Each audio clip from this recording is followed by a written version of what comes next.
Welcome to our show, Defense Briefing. Today we dive into some of the most pressing global issues. First up, President Trump is shaking things up in the trade arena by threatening a whopping 200% tariff on European wine and spirits. This bold move comes in retaliation to the EU's planned tariffs on American whiskey, and it's causing quite a stir in the financial markets. Industry leaders are sounding the alarm, warning that these tariffs could have dire consequences for U.S. businesses and the economy. Next, we shift our focus to the ongoing Ukraine conflict, where President Zelenskyy has managed to shift Trump's attention away from him and put Putin on the back foot. After a high-stakes meeting, Zelenskyy has agreed to a 30-day ceasefire proposal, putting pressure on Putin as discussions about a potential truce unfold. However, skepticism remains about Putin's intentions, with experts cautioning that any deal might come with strings attached. Finally, we explore India's quiet yet strategic engagement with the Taliban in Afghanistan. As India seeks to counter the influence of rivals like China and Pakistan, it has re-established ties with the Taliban to address security concerns and prevent terrorism. Despite the challenges, India's cautious approach may offer a strategic advantage in a complex geopolitical landscape. Please stay tuned for more detailed coverage on these fascinating topics. Nikkei Asia reports that President Donald Trump has escalated tensions in the ongoing trade war by threatening to impose a staggering 200% tariff on European wine, cognac, and other alcoholic imports. This aggressive move follows the European Union's plan to impose tariffs on American whiskey and other goods, a retaliation against Trump's previous tariffs on steel and aluminum. The stock market reacted negatively, reflecting investor fears of a broader trade conflict that could harm the U.S. economy. With Canada also taking countermeasures and the EU proposing significant tariffs on U.S. bourbon, the alcohol industry is bracing for potential devastation. Industry leaders on both sides are urging their governments to de-escalate the situation, as the uncertainty surrounding tariffs threatens to disrupt international supply chains and lead to layoffs and business closures. In a dramatic shift in international politics, the Australian Broadcasting Corporation highlights how Ukrainian President Volodymyr Zelenskyy has managed to redirect President Trump's focus away from himself and towards Russian President Vladimir Putin. After a tumultuous meeting in the White House, where Trump cut military aid to Ukraine, Zelenskyy regrouped and traveled to Saudi Arabia, where he expressed willingness to agree to a ceasefire. This strategic pivot has put Putin on the defensive, as he now faces pressure to negotiate. However, skepticism remains regarding Putin's sincerity, as experts warn that his preconditions for peace may be unacceptable. The dynamics of the conflict have shifted, with both sides now discussing a potential ceasefire for the first time since the war began. Al Jazeera reports on the intensified diplomatic efforts by the U.S. to negotiate an end to the Ukraine war, coinciding with Russian President Putin's visit to the front lines. Following Zelenskyy's acceptance of a proposed 30-day ceasefire, U.S. officials have traveled to Moscow to discuss the terms of a potential resolution. Despite the hopeful signs, significant obstacles remain, as both sides have differing views on the conditions necessary for lasting peace. Experts emphasize the challenges of reconciling Ukraine's sovereignty with Russia's demands, including restrictions on military aid and troop deployments. The situation remains fluid, with uncertainty about whether this diplomatic push will lead to a genuine end to hostilities, or if it will merely serve as a temporary pause in the ongoing conflict.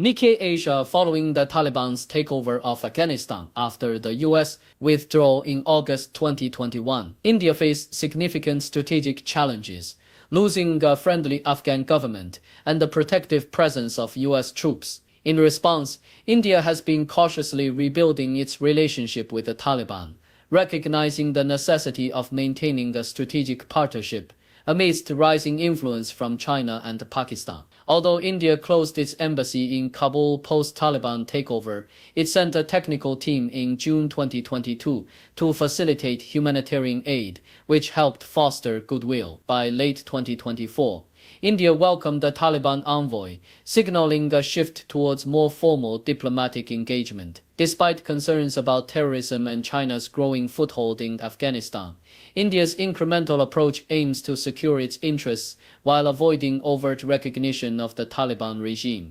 Australian Broadcasting Corporation. During a recent meeting, US President Donald Trump and Ukrainian President Volodymyr Zelenskyy discussed a critical minerals deal that could give the US access to Ukraine's vast mineral wealth in exchange for military and financial support. Ukraine claims to hold deposits of many essential minerals, including lithium and graphite, which are vital for modern technologies.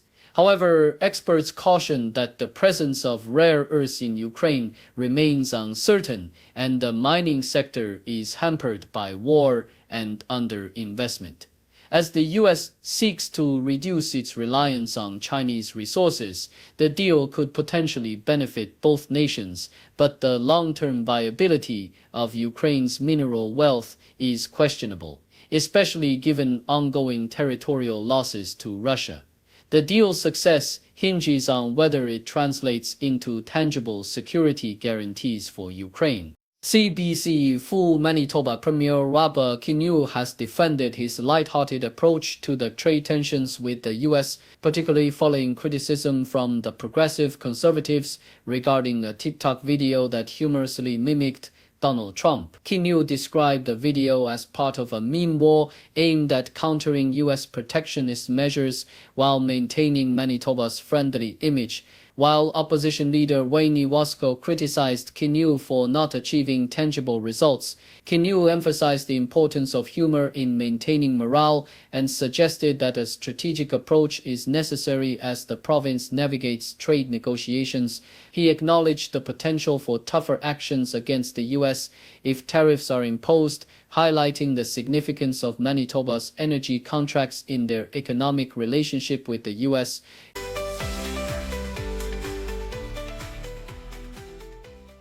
The Sydney Morning Herald reports that German defense contractor Rheinmetall is experiencing unprecedented growth fueled by the ongoing war in Ukraine and a shift in U.S. foreign policy under President Donald Trump. The company based in Düsseldorf has reported a staggering 30% increase in its defense business last year, with sales soaring to €9.8 billion. CEO Armin Paperger declared that an era of rearmament has begun, anticipating a further 40% growth in sales by 2025 as European nations commit to increasing military spending. Rheinmetall has expanded its operations rapidly, establishing factories in Ukraine and other Eastern European countries to meet the rising demand for arms. The company's shares have skyrocketed over 1,000% since the Russian invasion, and it is now a significant supplier of military equipment, including the Leopard 2 tank. Amidst this growth, Paperger is cautious about the potential for a ceasefire in Ukraine, which could alter the company's trajectory. CBC highlights the rich history of Montreal's St. Patrick's Day Parade, which is set to celebrate its 200th anniversary this year. The parade, which began in 1824 as a gathering of veterans from the War of 1812, has evolved significantly over the decades, transforming from an Irish nationalist demonstration into a vibrant multicultural festival. Historian Ken Quinn notes that while the early parades were male-dominated and rooted in Irish pride, they have since grown to include diverse groups and organizations, making it a community-wide celebration. Despite facing cancellations throughout its history, including during the pandemic, the parade has become a rite of spring in Montreal, drawing thousands of participants and spectators each year. This year's event promises to be particularly festive, with over 120 groups participating, showcasing the parade's evolution from a religious observance to a lively commercial celebration. Australian Broadcasting Corporation reports on Russian President Vladimir Putin's cautious support for a proposed ceasefire in Ukraine, emphasizing that details still need to be negotiated. Following Ukraine's agreement to a US-led proposal for a 30-day truce, Putin acknowledged the idea as correct, but indicated that further discussions are necessary to ensure a lasting peace that addresses the root causes of the conflict. Despite the acknowledgement, Putin has not committed to signing any agreement, reflecting the ongoing complexities of the situation. Ukrainian President Volodymyr Zelenskyy expressed frustration over Russia's lack of a meaningful response, suggesting that Moscow may be prolonging the war. As Russian forces continue to gain ground in the ongoing conflict, the international community remains watchful, hoping that US pressure could facilitate a path toward peace.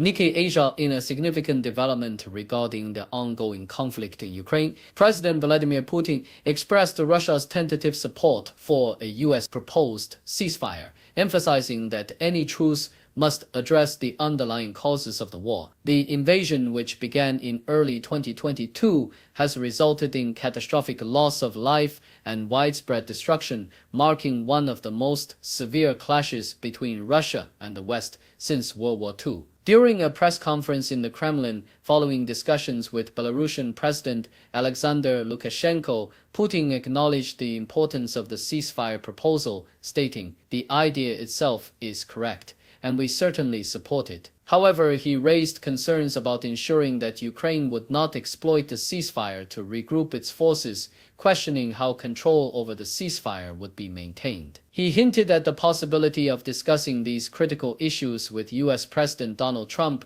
who has been advocating for a 30-day ceasefire to halt the bloodbath. As Russian forces continue to advance and hold significant territory in Ukraine, the prospect of a lasting peace remains fraught with challenges, necessitating careful negotiation and cooperation between the involved parties.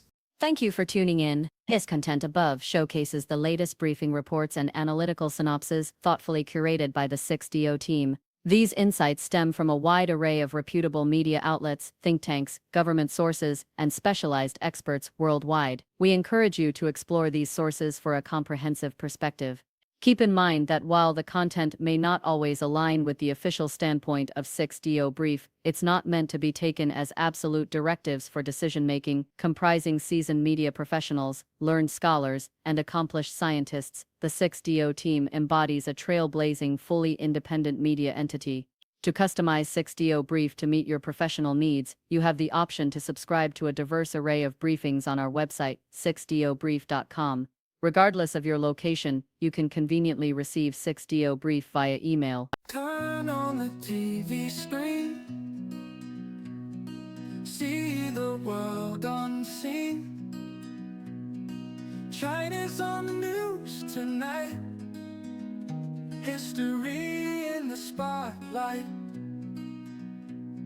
Scroll through my phone again, find out where to begin. Stories from the east to west, learning from the very best. News in China every day, learning in a fun new way. From the cities to the farms, feel the heartbeat, feel the charm.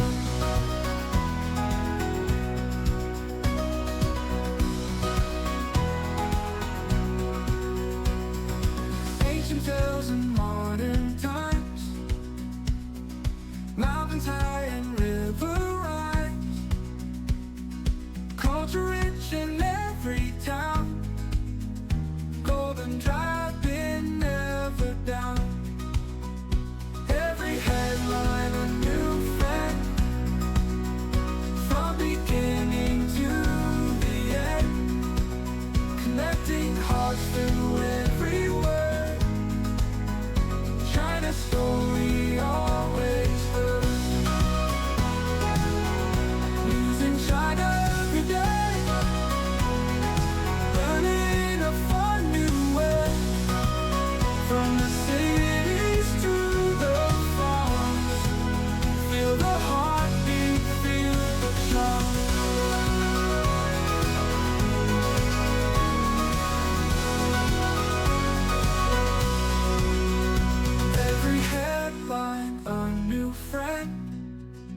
from beginning to the end, connecting hearts through every word.